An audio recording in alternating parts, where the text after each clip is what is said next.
Lux your way with the Lux Cravings boxes from Taco Bell. There's the classic $5 box, the indulgent $7 box, and a whole new obsession in the $9 box, the Flamin' Hot Grilled Cheese Burrito. Try the Lux Cravings boxes at Taco Bell today. How's your day going? Going good. Thank you. Yes.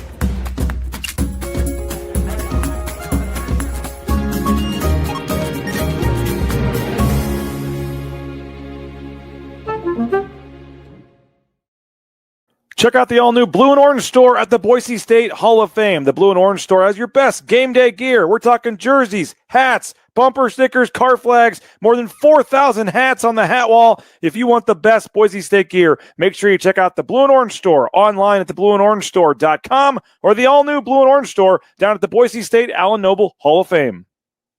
As sports fans, we may cheer for different teams, but there's one thing that we can all agree on. We want the game to be big. And with 3 levels, 30 cabanas, a 143-foot screen, 6 clean pools, and endless cold drinks, it doesn't get any bigger or any better than Stadium Swim in Las Vegas. All sports, all seasons. It's more than a pool deck. Stadium Swim. It's the only thing like it in the world.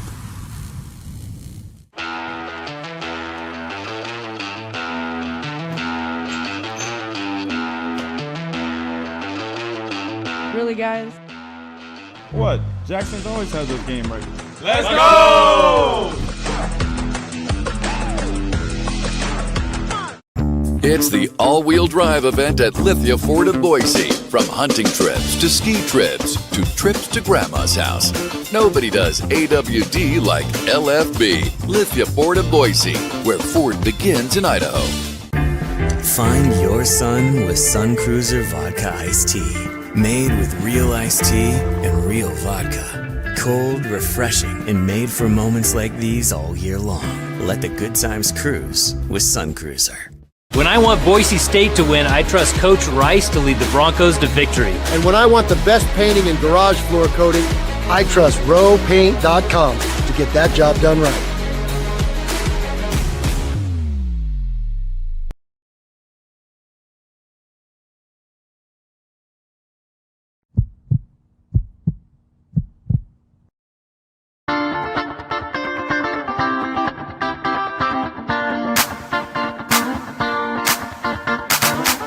This is Bronco Nation News Live. The best interviews, the most informed opinions, the latest breaking news, all from the top Boise State insiders. Bronco Nation News Live is the only daily show that talks nothing but Boise State sports. And we do it with you. Give us your comments or questions in the ICCU YouTube chat. Or leave us a voicemail on the Signature Roofing voice inbox at speakpipe.com/BNN.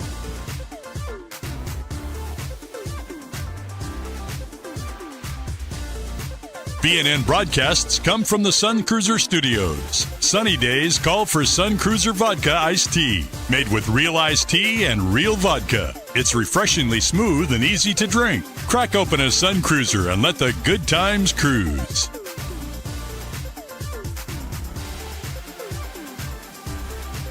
Bronco Nation News is presented by our title sponsor, Lithia Ford of Boise, and our major sponsors, Taco Bell, Idaho Central Credit Union, rowpaint.com, and the Blue and Orange store.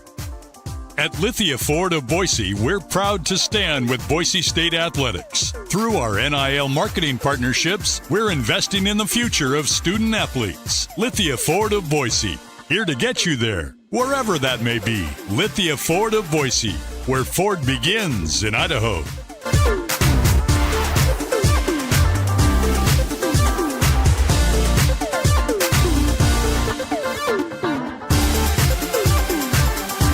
Broadcasting from the Sun Cruiser Studios, here's BJ Rains with another edition of Bronco Nation News Live.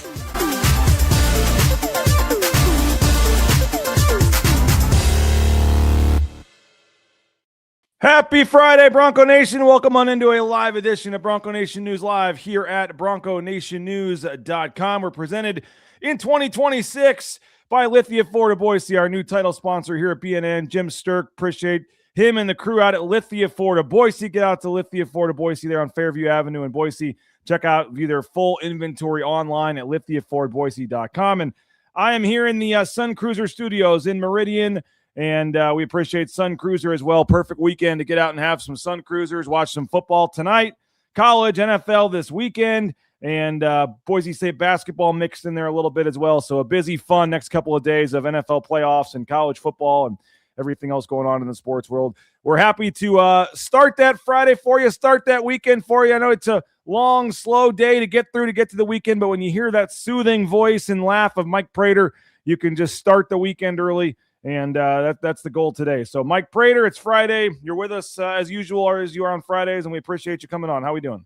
BJ, what's going on today, bud? Looking forward to what a great weekend. I'm so fired up and excited. You don't wake up on Friday and feel this kind of juice on a regular Friday, but championship games last night, championship games tonight, big games all weekend. Boise State, Utah State tomorrow night, my favorite game of the entire season.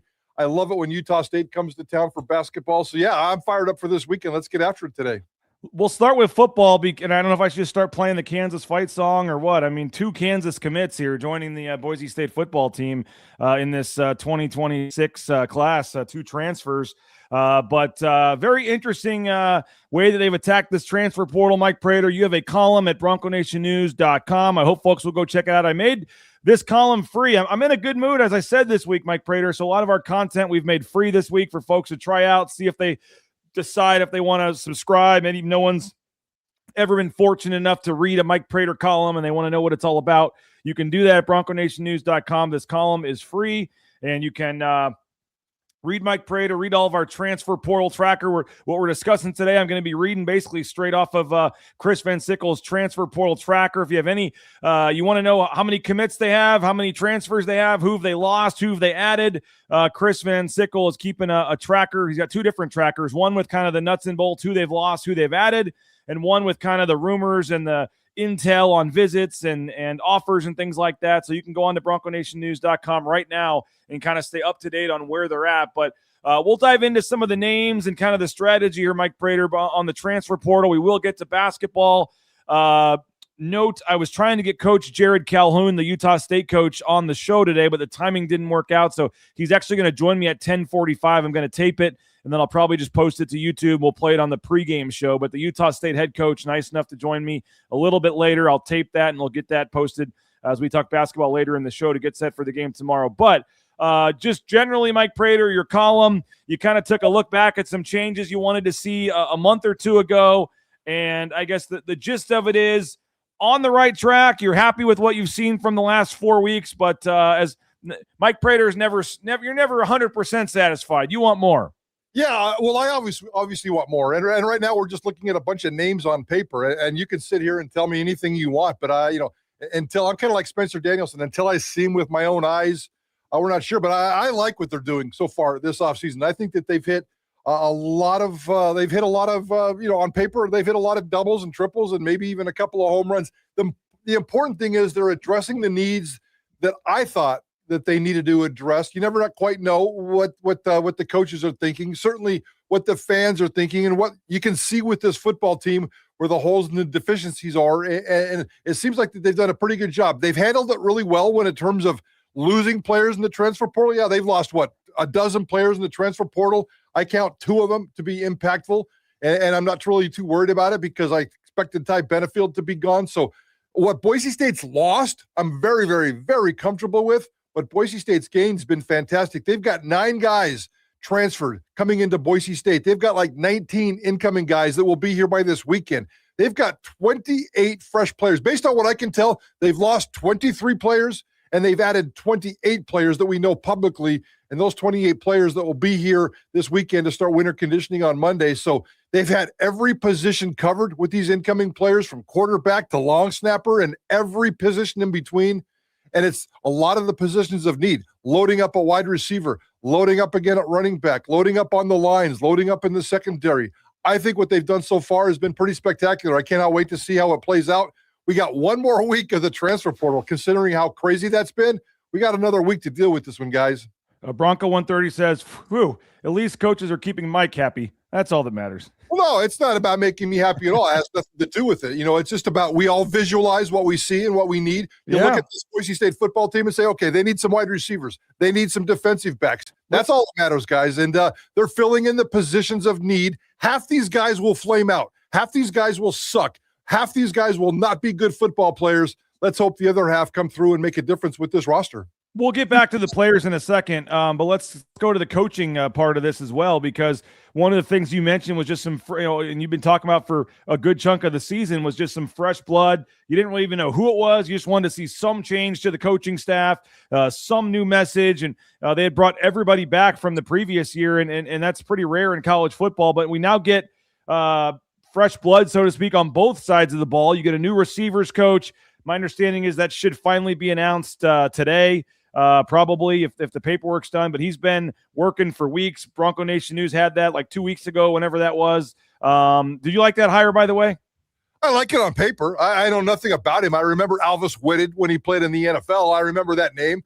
I have no idea what the connection is. Usually when you get guys that have zero connections, he's just looking for a job. And for whatever reason, networking-wise, him and Spencer Danielson were able to hook up. Maybe they have some kind of a relationship in the past, or maybe they've met at some coaching convention. I don't know. But on paper, it looks fine. I worry about guys that have zero connection. I don't want 10 assistant football coaches who are part of the Bronco family. So outsiders are great.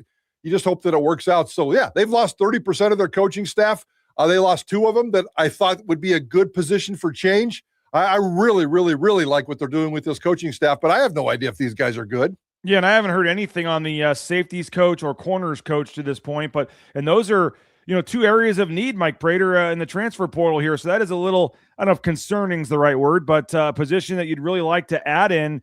They did pick up a corner that we'll talk about from Kennesaw State that has some intriguing numbers, even though they don't have a corners coach. But you're looking for a safety, definitely helping the safety position still is one area that they have of need, and maybe another corner, we'll see, but you don't have a safeties or corners coach.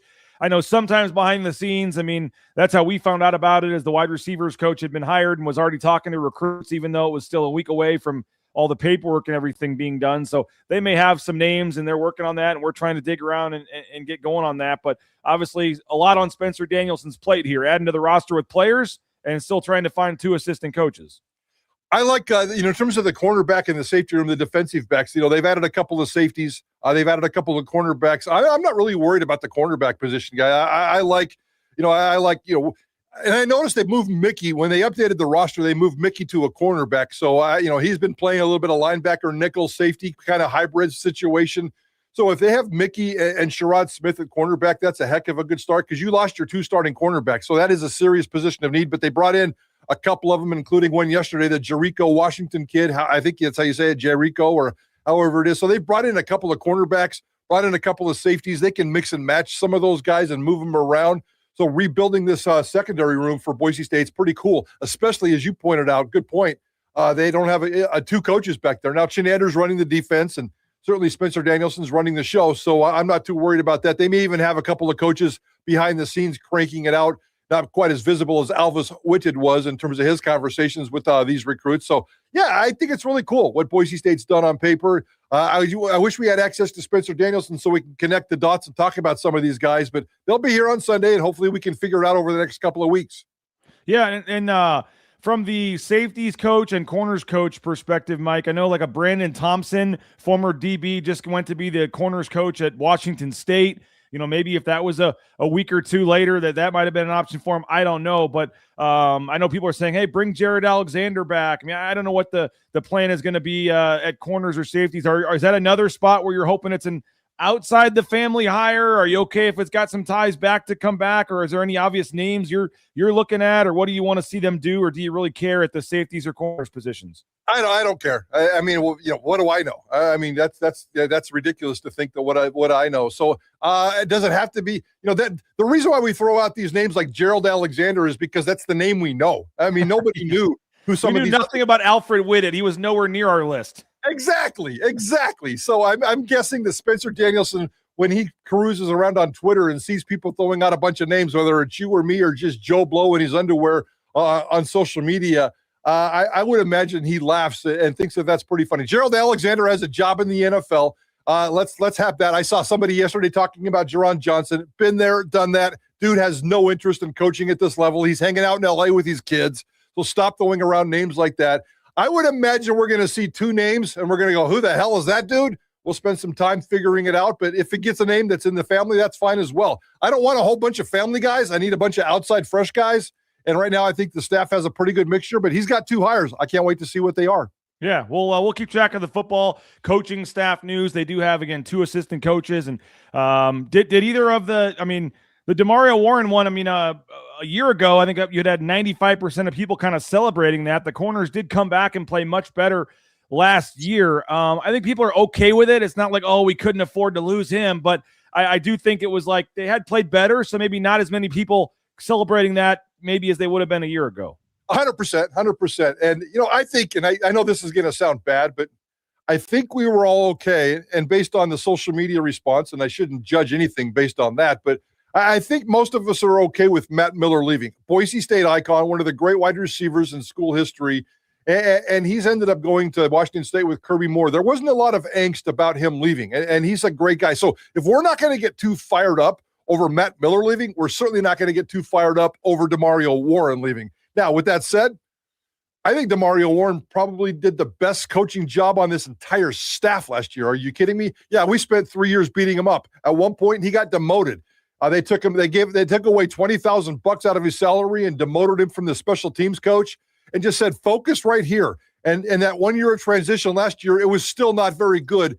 And this year, the secondary completely exploded. They were one of the more productive groups, not only on this team, but in all of college football. DeMario Warren did a fantastic job this year. But are we happy or sad that he left? No. Let him go. Let him do what he has to do. Tyler Stockton was kind of like one of the Alvis Wooded guys. He had no connection to this family. He got a job because he needed one. And he came here for a year, a year, maybe 2 years. And then he left. No harm, no foul. Did a nice job. See you later. And let's move on. That's kind of how I see the Alvis Wooded one. And maybe that's what we get with the new secondary coaches as well. As I said, our title sponsor is Lithia Ford of Boise. LithiaFordBoise.com. You can view their full inventory of vehicles, and they got some great deals right now and some 2025s as they try to make way for 2026. So check them out. View their full lot there on Fairview Avenue in Boise, and view them online at LithiaFordBoise.com. Perfect weekend, as I said, to have a Sun Cruiser. Real iced tea, real vodka. They have the iced tea vodkas. They have the vodka lemonades. My favorite is the lemonade iced tea vodka. So lots of various options and flavors, and it's no carbonation, low calorie, low carb. Grab a Sun Cruiser today and let the good times cruise with Sun Cruiser. Idaho Central Credit Union, ICCU.com. They're back on board as a sponsor at Boise State. I know Mike Prater is an ICCU member. Our family's an ICCU member. More are telling me every day they're becoming ICCU members. And once you do, you realize what you were missing with your previous bank. So check them out. There's a branch pretty much on every corner, but the easiest, that mobile eBranch online banking. You can do that right there on your smartphone. Go check them out today at ICCU.com. Hey, 75 cents at Jackson's gets you any size fountain drink 2 days later after the game. This is home or road. So if the Broncos get 75 points, you get a 75-cent fountain drink from our friends at Jackson's. Again, Jackson's 75-cent fountain drink, home or on the road, from our friends at Jackson's. You have to use your Let's Go Rewards app for that. And don't forget, they have the coffee, 99-cent anytime, day or night, from our friends at Jackson's as well, using that Let's Go Rewards app. All right, let's take a look at the additions they've made in the portal here to this point, Mike Prater. And yesterday was a busy day. 4 transfer portal additions plus a high school addition as well. 5 additions yesterday through the transfer portal, and then they added a high school kid coming off his mission. His brother is going to be an incoming freshman here as well. So let's go through this. And the thing that stands out to me, Mike Prater, is we talked about this with Brad Bedell. I know we've talked about this. Like, would you rather have a lower level guy with production and stats and something you can actually look at and see, or would you rather have the third string running back at Notre Dame or whatever, or Penn State or whoever that has the potential and the hype and the star rankings, but hasn't really done anything? And given the budget constraints that Boise State has, Mike, in the portal, that you can't always get some of these guys that are bouncing back from a Penn State or wherever else. And they've chosen to go, to some of the smaller school route with some of these players. They added a JUCO wide receiver, a JUCO All-American, which really intrigues me. When I found out about him yesterday, Akeem Wright. I mean, in 2 years at De Anza College, 112 catches, over 2,000 yards, 25 touchdowns in 22 games. And I'm not going to say I know anything about the level of competition that De Anza College was playing against, but just on paper, yeah. I mean, is that going to translate to 25 touchdowns in 22 games at Boise State? Of course not, but he's at least a guy at some level of college football, has put up some stats and shown it. An All-American at the JUCO level. That's a very intriguing one to me. The corner from Kennesaw State, Jericho Washington, I believe is how you say it, started all 12 games in 2024, 59 tackles, 3 forced fumbles, 2 interceptions, 9 pass breakups, was second team All-Conference USA. And then this past season, 11 pass breakups. So you're talking 20 pass breakups the last 2 years in Conference USA, 52 tackles, 2 forced fumbles, 2.5 tackles for loss, and a sack last year as well. So 2 years of proven play. And I know it's Kennesaw State, but it's Conference USA, it's FBS football. And again, over 100 tackles, 20 pass breakups in 2 years. Looks like an intriguing addition there. Another, as I said, I mean, he's Conference USA, but a guy, was FCS. They moved up. The linebacker Lewis from Chaffey College, another guy, Darren Morris, the receiver from Southern University. I know he wasn't yesterday, he was previous, but Edward, the Central Washington guy. So what do you make, Mike, of what they've done in the portal here? And as I mentioned, Harry Stewart, the running back of Kansas, I think he's more of a 2027 edition. I mean, he's going to play some. He'll be their third back. He's another experienced back. I mean, he was a true freshman last year at Kansas, or the year before, and scored a touchdown last year. Played in 10 games. They had kind of a 3-4 headed monster at running back. So he got a little bit of action, but he's not Malik Sherrod. He's a goal line power back. He's not the fastest guy out there, but he'll have some value for him this year. But I think, he's protection if somebody gets injured, but he's not coming in to be a starter by any means at running back. But I think he could develop into a more contributable player, down the road when Gaines or one of these guys moves on. But overall, what do you make so far? And like I said yesterday, 5 additions, 4 in the portal, and then they add the high school kid as well. Yeah, I think they've been doing a great job. Like I said before, and I frankly could care less where they come from. And I've never ever looked at the stats because I could care less about the stats. I go look at the film every time I see one of these new kids. And by the way, nicely done on your part and going out and finding Chris Van Sickle. And Chris Van Sickle was always kind of lurking out there. He's our BNN recruiting transfer portal guru, high school kid. And he's just crushing it right now and doing a fantastic job. He's cranking out like 5 bylines a day and doing a fantastic job. So kudos to Chris for chasing. I think he just got us in trouble because we just got the text message from David Dietrich about remembering to not talk to guys once they arrive on campus. So I may have to make a phone call here after the show because when he's talking to these guys, they're back home. They're not enrolled. They're not on campus yet. I don't think we're doing anything wrong, but we have to challenge that a little bit. I always like a reporter who just dabbles with trouble just a little bit. So I got in trouble the other day from Boise State Sports Information. I got some nasty text messages as well. So Prater's out there still getting in trouble. I like the fact that Chris is getting in trouble, but he's doing a fantastic job in chasing these guys down, and it's really, really good. But when I see him report a name, I'll go look at the film for about 5 minutes.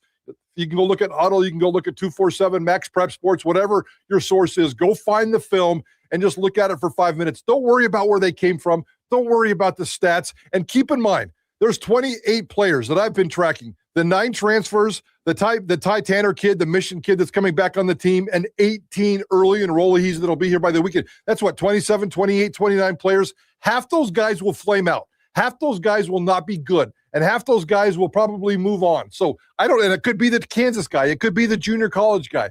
But they've gone out and they've gotten Power 4 guys. They've gotten Group of 5 guys. They've gotten JUCO guys. They've gotten high school guys. So they've covered all their bases there. They filled all the positions of need that I think. They've gotten recruits at every single position. I didn't know if they needed a running back, but they need some depth there for sure because of what they only had 3 or 4 running backs in the entire room.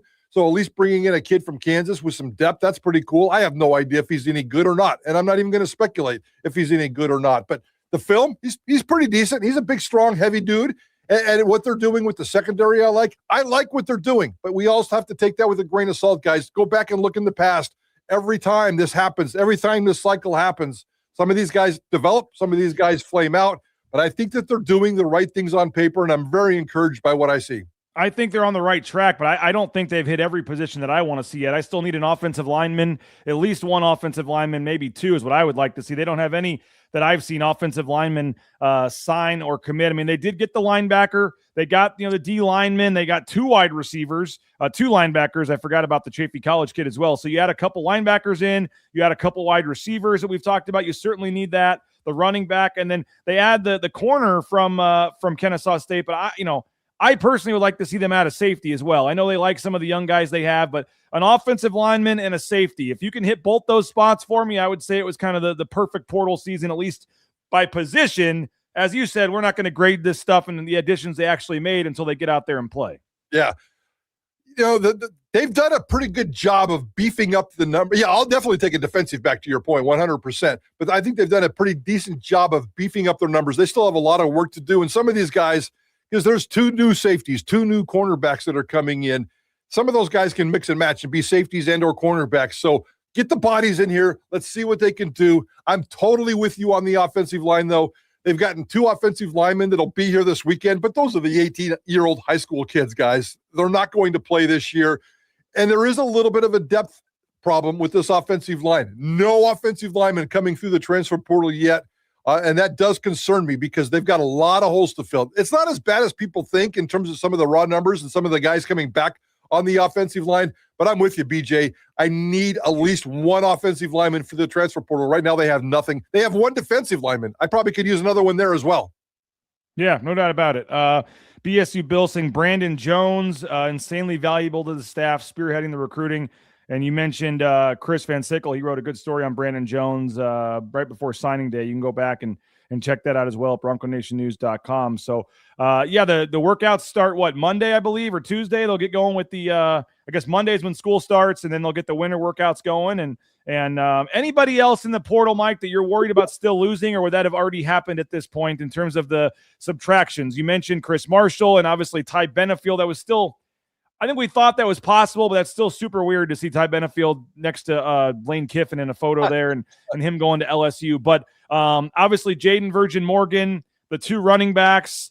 Is there anybody else that – how far does the list go for you where it's like when that portal closes, they better not have lost him? Yeah, we got another week. So buckle up and hold on tight. The only position that I'm worried about, and I just got this feeling, and I hope I'm wrong, but either Gaines or Riley, Dylan Riley. One of the two running backs, if Boise State loses one of those two, I think that's a devastating blow. I think they can survive anything and everything. I can't imagine at this point Jaden Virgin Morgan is going to leave. I think he's going to be a captain. He's probably the highest paid player on defense in terms of, I bet you Spencer gave him $400,000. He's not that marketable and that great of a player where he can go out and do what Ty Benefield does. I love that Ty Benefield went out and did what he did. I'd rather have gone to the NFL because that's a little bit cleaner. But you know what? That dude is such a great player here, and he's such a good dude. He comes from such a smart family that makes really, really good decisions, and he's just trying to better himself and play at that level. I like it when I can watch up next year, when I can turn on a television and watch an SEC game and watch Ty Benefield running around. I kind of get excited about that. Yeah, would I wish he would have stayed here? Yeah, but I had no intentions of him ever staying here. I thought he was either going to leave or go to the portal, leave for the NFL. And I'm excited to see what he can do at that level, and I'm excited to see what he can do with the NFL. But I'm really, really worried about the running back situation. I can't stand the thought of losing one of those two running backs. Everybody else on this roster, I know it sounds bad, but if anybody else on this roster leaves, see you later, bud. Hey, there's a question here about Cam Jones. Not to speak negatively on other recruiting sites, whatever, but there was a report a couple weeks ago from On3 that Cam Jones was entering the transfer portal, and he came in with very high expectations, high rankings, whatever, out of high school, and then barely played at all last year. So when he went in the portal, it wasn't like he impacted last year's team, but I think some folks did have some hope for him. He had been passed by a couple of the freshmen on the depth chart, Mike, during the season. People thought he might leave, but On3 reported he was leaving. We had added him to our tracker portal, whatever, but he never entered the portal, or he has not to this point entered the portal. Boise State updates their roster now and made a turnover, around the first of the year to the new roster. And unless it's happened in the last day or so, Mike, last time I looked, Cam Jones still listed on Boise State's online roster. So no, Cam Jones, I don't know if he had a change of heart. I don't know if he's still going to do it and hasn't done it yet or what, but And again, he's the guy that I think has potential, was a young guy they liked, one of their higher rated recruits, but wasn't a factor last year.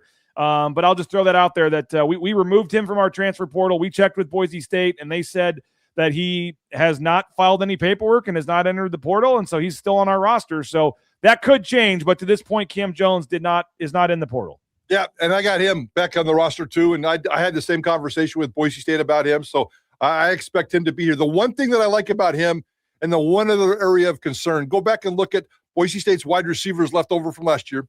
Go back and look at what Boise State's getting in the wide receiver room in terms of additions this year.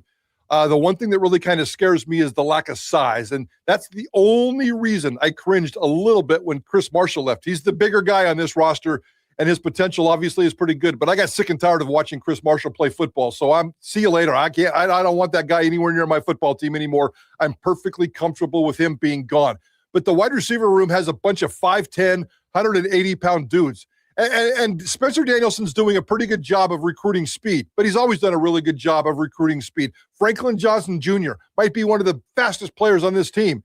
And Spencer Danielson's been bragging about him for 2 years, but he can't get on the field in the secondary because he's not a great football player. The speed has to translate into being a great football player. And they've got some nice speed at the wide receiver room, but they don't have a lot of size. I think they got like 70% of their wide receivers are slot-type wide receivers. I think I would love to see a couple of other dudes that are bigger. Cam Jones is one of the bigger guys. He's like 6'2", 210, 215. I have no idea if he's any good, but at least he gives me some size. I wouldn't mind seeing just a little bit more size in Boise State's wide receiver room. No doubt about that. Jittery Goat, by the way, says the fact that they're adding running backs says to me we should be bracing for one of the running backs to leave. I felt that before the Kansas kid came in. And I don't think they brought the Kansas kid in just in case Sire Gaines or Dylan Riley leave, because he doesn't seem like, as you pointed out earlier in the show, that kind of a running back. But maybe, I don't know. The coaches certainly know. At this point, I don't think there's going to be any surprises. If they think that Dylan Riley might leave, they're ready for that. If they think that Sire Gaines might leave, they're ready for that. Nobody's going to show up next Tuesday and say, Coach, I'm leaving, and completely blindside this coaching staff. I just don't believe that that's going to happen. But maybe they know that somebody's thinking about it. Maybe they know that somebody's kind of on the fence. We'll see how that plays out. But yeah, I'm very concerned, and I have been frankly, since the transfer portal opened last week, about losing one of those two guys. You can't do that. And I'm not trying to hype this kid up because he came from Kansas. I'm really not. But you look at some of the numbers. Had a good solid rating. Was a top ranked a good level recruit, and was a scholarship running back to Kansas, and it was there 2 seasons. And you look at last year, redshirt freshman, got in 10 games, 21 rushes, 98 yards, had a touchdown, 5 catches. Played. This wasn't mop-up duty. He was like a third down goal line back. He got real snaps in the Big 12 last year. So I'm not saying he's coming in as the starter, but he's certainly a depth guy that if you were to lose somebody or somebody gets hurt, he could be a factor. And I'm not, not to say he's going to be the starter, but yeah, I think it was he's certainly a guy that they have, they lost Greg Ard to the portal. They did bring in a couple high school running backs, but you can say what you want about Malik Sherrod and if that worked or didn't work or what the deal was there, but they obviously like having somebody, some more college experience, some more depth. You can never have too many running backs. And Gaines and Riley will get 95% of the carries if they're the two guys that are both on the roster, but I have no problem with them.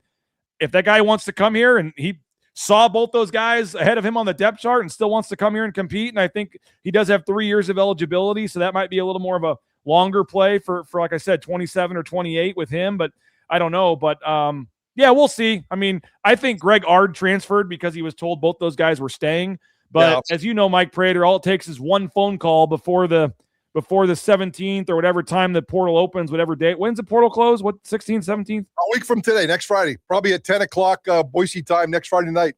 Okay. So, all it could take is one call at 9:55 with a number he hears he's happy with, and he's gone. So, they'll be holding out until that point. But to this point, I would assume that they're pretty confident both those guys are coming back, and Steege and Jaden Virgin Morgan, and however far down the list you want to go with, the Roger Carry-ons of the world, I think is a guy you really want to hang on to.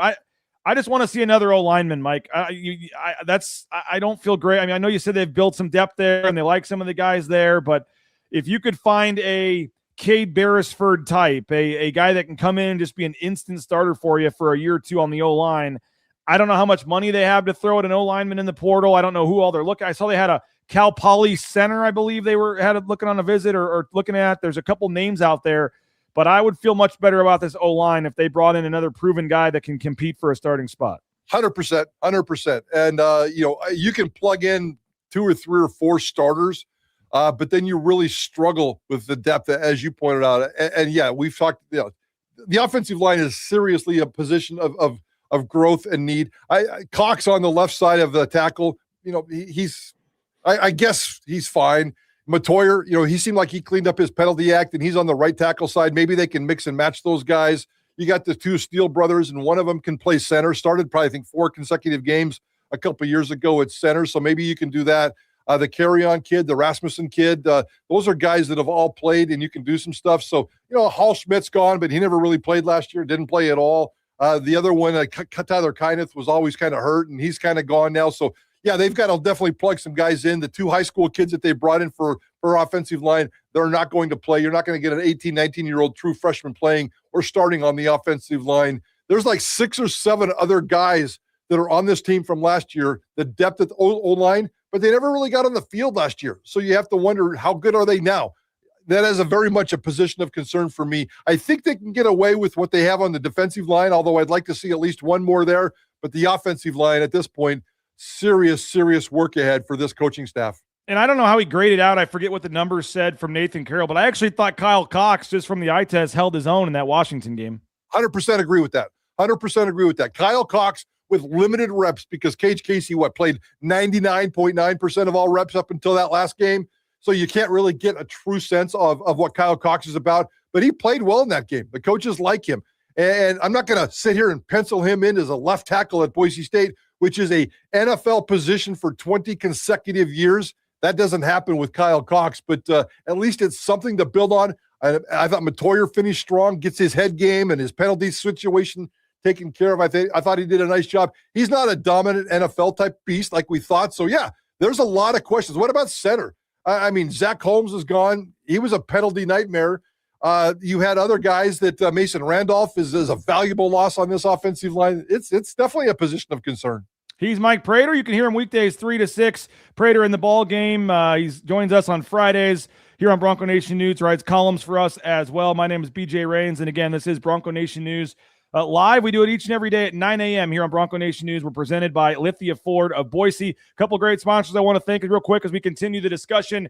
Taco Bell. Visit a Treasure Valley Taco Bell location today, whether it's the breakfast quesadilla, the crispy chicken strips, the wraps, the tacos, all the great stuff they have at Taco Bell. My kids, all the great options at Taco Bell. My kids just want the plain friggin' cheesy roll-ups. Then they're happy. But there's so many options at Taco Bell. We appreciate the SOM Management Group, the Nicolason family, TacoBellWorks.com. And don't forget, tomorrow night, if the Broncos get 83 points, take your ticket stub on Sunday to Taco Bell for a free taco. Hey, the Blue and Orange store, they got those customized jerseys for basketball, football, the new 208 logoed gear as well.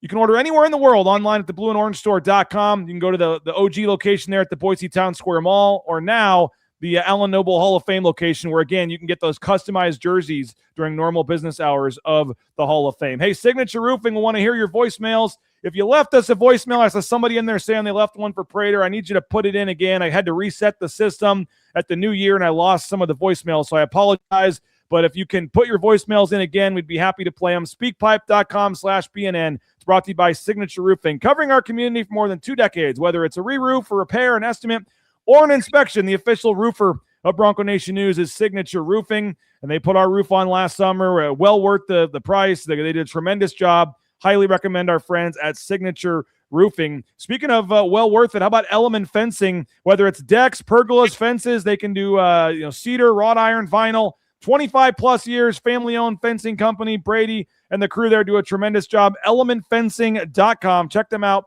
and they'll be having our defensive player of the game through the rest of basketball season and football season as well. Element Fencing, ElementFencing.com. Ridley's Family Markets, ShopRidleys.com. Check them out, and you can save up to 40% off if you download that Skip app. ShopRidleys.com. We appreciate Ridley's Family Markets. RowPaint.com, 20% off their winter painting projects, whether it's interior, exterior painting, those concrete coatings. Hit up Andy Rowe and Company, folks. They could use the business right now. RowPaint.com. Again, ROEPaint.com. And if you're looking to get into the trucking industry, Transportation Compliance Service can help you every step of the way. TranscomService.com.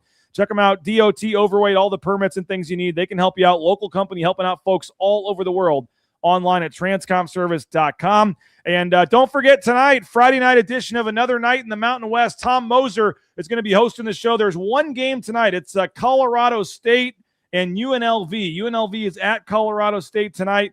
And there's going to be a Mountain West show tonight. Again, every time there's a Mountain West show, Tom Moser, we hired him. He was a podcaster covering the Mountain West. Very knowledgeable, and he's a neutral guy. Prater lives on the East Coast, just started watching late-night basketball during COVID, and when his kid couldn't sleep, and he became a huge fan of the Mountain West, so now he just stays up till 2 a.m. every night watching Mountain West basketball, has no ties to any of the teams, and I became a big fan of his, so I hired him to host a show for us here on BNN as we're continuing our coverage past just Boise State. We have the new YouTube channel. You can sign up for the new YouTube channel, which covers the whole Mountain West. It's just youtube.com/@Mountain West BNN. And anytime there's a Mountain West game, he'll be on afterwards breaking down the action. We've had coaches on. We had Sundance Wicks, the Wyoming coach, on. The Fresno State coach came on the other night. So we're getting coaches, players on, breaking down the action. That'll be about 10 o'clock tonight Mountain Time. You have UNLV at Colorado State tonight at 8.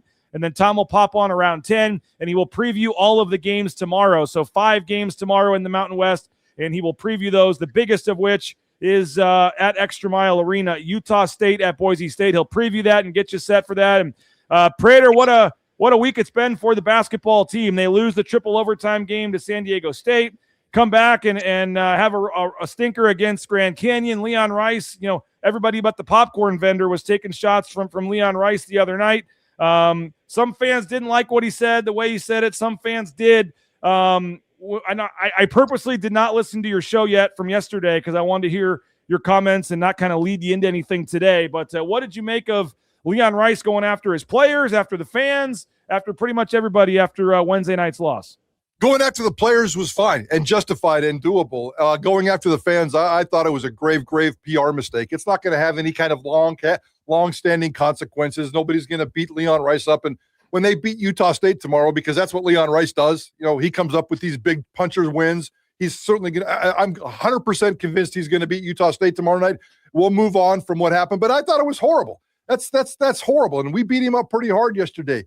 Why are you criticizing the fans when your basketball team stinks? It's Wednesday night at 9:00, and he can think it. He can say the environment was really, really sleepy, but the fact that some of the words that he said and the way he phrased it, it really, really rubbed me wrong. So this is a guy who doesn't have the greatest of relationship with fan bases. And for him to say that, I thought was tone deaf. I thought it was irresponsible. I didn't like it at all. And I felt really unfortunate that he did say that, because he's usually pretty smart and he can get away with a lot of different things. And he'll probably get away with this one as well. But I just didn't like that. So it's not the fans' job to fire up a basketball team. It works the other way. A basketball team has to inspire the fans. And at 9:00 on a Wednesday, when you got an average product, and that's exactly what this basketball team right now is. It's an average product. They can get better. They're going to do some damage in the Mountain West. We're going to be sitting around in late February, early March, wondering what the future is of Boise State basketball, because they're going to have a couple of nice wins. But right now they're in a hole, and I worry about this roster. He needs to worry about this roster and the chemistry more than anything else. Leave the fans alone. I thought that was a grave mistake to say that about fans the other night. Yeah, it was by definition the lowest attendance of the season. I mean, even the Hawaii Pacific, RTGV, all those, they did have higher. I'm just saying, by the number, it was the lowest crowd of the season, and it was a conference game. But 9:00 when school was back in session, back-to-back 9:00 home games, just a raw deal there with the TV schedule that they get scheduled the 9:00 game. And then, so it was the smallest crowd of the season. But with that said, you also fall out to an 8-0 hole right when the game starts, and you give the fans really no reason to kind of get into the game to begin with. It was, aside from like a 5-6 minute stretch there in the second half where they went from 18 to 4, there wasn't a whole lot to cheer about for those that were there either. Yeah, but that doesn't matter to me. And it certainly doesn't give Leon Rice, in my opinion, the right to criticize fans afterwards. I mean, at Boise State, they got down to an 8-0 deficit right off the bat. And the fans all of a sudden are back on their heels, and you go, oh, crap, here we go again. But no, now I'll say this because I have no idea. I don't know if Drew Fielder was sick. I don't know if Drew Fielder had a bad boo-boo on his knee. I don't care if Drew Fielder was this. Drew Fielder didn't start, and that is the exact reason why Boise State got into that 8-0 hole. because Drew Fielder's sitting on the bench and Grand Canyon's big guy is abusing Boise State. That's a coaching decision on Leon Rice. I thought that was a poor decision on his part. I love the fact that he sat R.J. Keene. I've been calling for this for a couple of years. R.J. Keene should not be starting. It's crazy to me that R.J. Keene is still starting on this basketball team. That was he finally had the guts to bench R.J. Keene as a starter. And then all of a sudden he benches Drew Fielder. Again, we heard rumors that he might be sick. I know he showed up with a rap, whatever. And so maybe there's some behind-the-scenes stuff. But Drew Fielder came in and played okay. He's played better so far this year. But I thought that was a coaching mistake to start with Drew Fielder on the bench. Boise State gets in this 8-0 hole, and all of a sudden the coaches, the players, the fans, the TV audience, everybody's sitting back on their heels going, uh-oh, here we go again. And that's not a good mentality for Boise State basketball. No, and Leon did say after the game that he was just trying to kind of light a fire under him, and sounded like he hadn't had a couple of good days of practice or something, or I don't know. He just, but, you know, like I said, that part goes both ways to me, because Leon Rice does get criticized sometimes that he doesn't make changes to the lineup and doesn't make drastic moves like that to try to shake things up. So then he takes a shot and does it, but it backfired. I mean, Dominic Parolin was minus 27 with him on the court. What do you make of the point guard position? I know we're getting low on time here, but Dylan Andrews, the big prize acquisition from UCLA, and can't get a shot to fall, just cannot get a jump shot to fall, cannot get a three-pointer to fall. Double-digit score at UCLA. The shooting percentage is the lowest on the team. He just, had the free throw jumper to win the game at the end of regulation against San Diego State, and just cannot get any shots to fall right now. And Leon Rice went, pretty critical of both point guards, but also him. He said he could shoot half quarters and shoot the same percentage he's shooting right now. Is that another change to the starting lineup? Is less more better for him, or confidence-wise, do you just hope you're going to live and die with him and hope, like a la Max Rice a couple years ago, eventually he's going to shoot out of this? Yeah, that's a tough one. And I'm just a fat sports writer and on TV hanging out, or on YouTube hanging out with you. So that's a technical, really dicey, delicate situation, because he was obviously brought here for his defense. We were all there in the practice gym the day we were introduced to Dylan Andrews, and Mike Burns couldn't stop talking about defense. And I think he's pretty good on defense. He doesn't strike me as God's creation of a college basketball defender. He's pretty good. He's not Gary Payton. He's not Gary Payton, but he's fine. He's not a liability on defense. He's an asset on defense. He's 100% liability everywhere else. So I think the rise of NATO playing a little bit better, certainly on defense. He can handle his own on defense. Maybe you do sit down Dylan Andrews for a couple of games, and especially as you try to find the spark when it comes to this offense. This basketball team is not good enough to fight back. They scratched and clawed and just did everything in their power to come back to that San Diego State game, and it was really impressive to watch. But you have to wonder how much effort is put into that kind of a game when you have to scratch and claw out of the first 10 minutes. And again, it happened against Grand Canyon. That's a bad recipe. So Boise State needs to get better off and I know that's why Leon made those changes. And I'm not going to ever criticize Leon for tweaking. As a matter of fact, the other day I said he's the kind of coach that plays with his bench all the way into February and gets criticized for it. Why do we have to criticize him? You can tinker all the time. You can make changes. Sports is fluid. I can change my mind. Leon Rice can change his mind. There's a lot of factors that come into this. I just think, as you said, that one decision backfired the other day. I got no problem with Leon Rice tweaking his lineup. Keep playing around with your lineup as much as you possibly can, but I think you might have to sit Dylan Andrews, not to send a message because you want to tough love him up.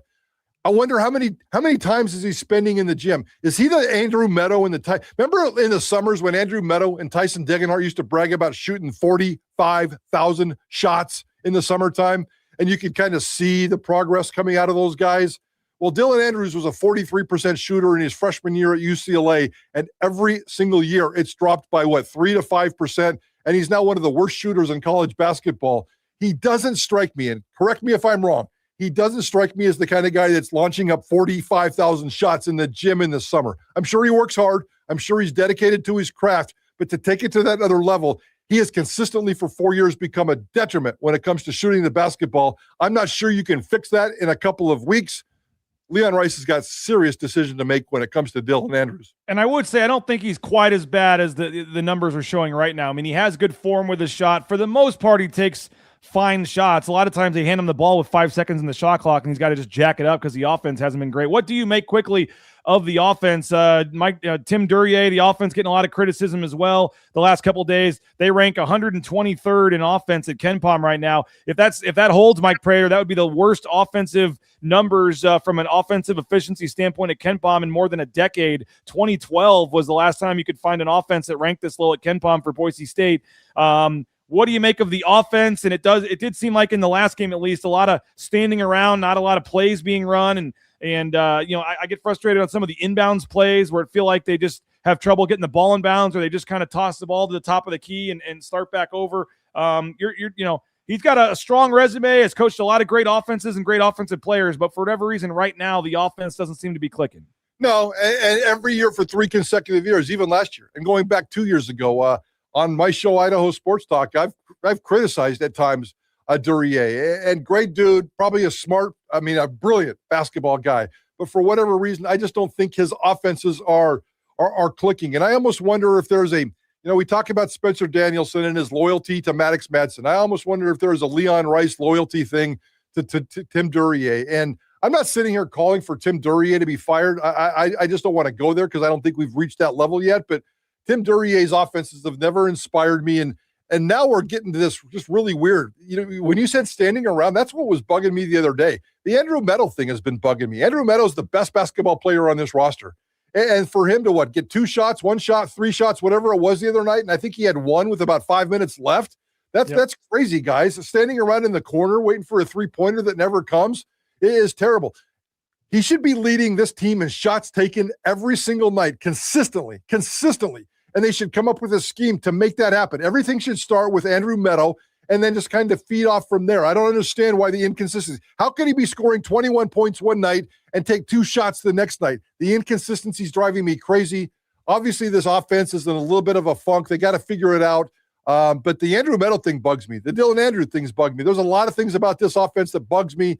Even Carmichael is hot and cold, and I know Burns gets off at him all the time over his defense, and that affects his offense. This team's kind of a mess right now. But again, in true Leon Rice fashion, I fully expect him to beat Utah State tomorrow night. Well, like I said, the funny thing is, I know the KenPom numbers are what they are. It's just predictive stuff that takes a lot of things into effect, not necessarily how you're playing right now. But I mean, that they only have it as a 2-point win for Utah State. Like they have the point, after as bad as it's been, the point spread tomorrow is going to be 3, 2.5, 2. And find me 5 Boise State fans that would feel great about laying down any kind of significant amount of money on. I guess maybe you do, but other than that, I mean, I wouldn't think people feel great about tomorrow night's game. But 7:00 on a Saturday, you would expect the crowd. Leon Rice won't have any, you would think, quips to be able to make about the crowd tomorrow night. I would suspect a pretty big crowd. I think it's going to be a big crowd. I know. Well, I'm hoping they turn out. I had to go. I went and bought tickets for my family. There's not a lot of blue dots left on that Ticketmaster map, guys. So we'll see what the turnout is. Nobody's boycotting this basketball team. They're not to the point where it's like, oh, I'm so disgusted with this basketball team. I bought tickets, but I'm not going to go. I think that there'll be 8, 9, 10,000 people there tomorrow night. I think it will be festive. This will be classic Boise State basketball. It's going to be a puncher's game, a back and forth heavyweight title fight. Boise State's going to play some great defense. Utah State's going to shoot the lights out of the ball. And I think Boise State does win this basketball game. We've seen it every year, guys, for 15, 16 years. However Leon Rice has been here, he loses these crappy games and he wins these big ones. And not only do I think he's going to beat Utah State tomorrow night, he's going to have a couple of nice big wins throughout the course of this season. Boise State basketball will play a role in the outcome of Mountain West basketball. I just don't think that at the end of the day, they'll be one of the top 2 or 3 tiered teams in this conference. Well, can't disagree with you on that. That's why I thought they'd beat Grand Canyon, though, because I thought they'd bounce back in that game. But certainly you can't find too many 3-game losing streaks in the Leon Rice era. They usually respond. Yes. And we'll see tomorrow night what happens. But, I mean, Utah State's like top 20 in the net. Like, they're really, really good. So, I mean, this is not some – I mean, this is going to be a really, really tough game tomorrow. But if they find a way to win, certainly it would be huge. Mike, I know you got your best segment of the week at 4:15 today. But what all do you got coming up on a Friday edition of Idaho Sports Talk? We're fired up and loaded. Ball game and myself are totally fired up today. Not only are we we're going down to Boise State and sitting down and introducing ourselves and having an exclusive sit-down one-on-one interview with Drew Fielder. Usually we bring these guys into our studio and kind of get to know them. We're not going to break down a lot of X's and O's. It's just a get-to-know-you thing. But as you know, BJ, the Boise State basketball team is practicing in the afternoons for the rest of this season. And so we can't bring these guys into the studio. Boise State does a nice job of giving us access. So Ballgame and I are bringing the studio down to Boise State today, and we're going to sit down and hang out with Drew Fielder and kind of get into his mind a little bit.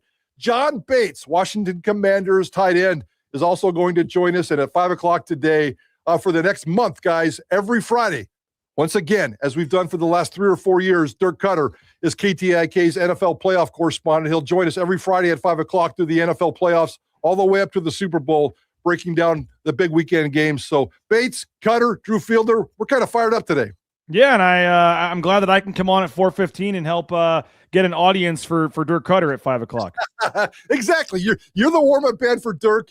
And we appreciate that. We love that. And, BNN Live and BJ every Friday at 4:15, 4:20. We'll try to get to you on time. We've been doing a disservice. Yeah, it's been like 4:25 or so of late, yes. That's Johnny's fault. We're working on tightening things up. That's disrespectful to you and your time, BJ. We'll get that thing fixed, and we'll get it figured out. At least your boy Greg Frank doesn't call me till it's time to go on. There was a couple of times previously where you get the call, yeah, we'll be back in 4 minutes from break. It's like, well, then call me back in 3.5 minutes. Come on. Like, I love it. I appreciate your patience. It's all love, man. No, I know, but I love what you bring to the show, and we're fired up and excited, and today's going to be a fantastic show. 4 of my favorite guests, for sure. You and Johnny both, and I can say that by today. I was trying to get you off 6 minutes ago, and I ask you one thing, and 3 minutes later, you're still talking. So I know how it goes. No worries at all. Happy to join you guys today. Leon Rice is talking at 1:45 as well, so I'll get down there and get that interview. And as I said, the Utah State coach, Jared Calhoun, is going to join me here in about 45 minutes. I'm going to tape that and get it up on YouTube, and I'll get that up as well. So, yeah, transfer portal news, everything. Chris is tracking that. We'll have our Mountain West show tonight at 10 o'clock. Hope you watch that. We'll be live for the pregame show at what time? 6 o'clock tomorrow with the game at 7. The Lithia Ford Boise pregame show will be live at 6 o'clock tomorrow. So check the website. Go subscribe. Love you guys. Hope you have a great Friday. Plenty of stuff coming. And then, 3 o'clock, make sure you're listening to Prater and Ball Game. And I'll join them at 4:15 during their show today. So appreciate you, Mike. Sorry we went a couple minutes long here, but we'll let you get ready for your show. We'll have some things going as well. And busy Friday, busy weekend, college tonight, NFL tomorrow.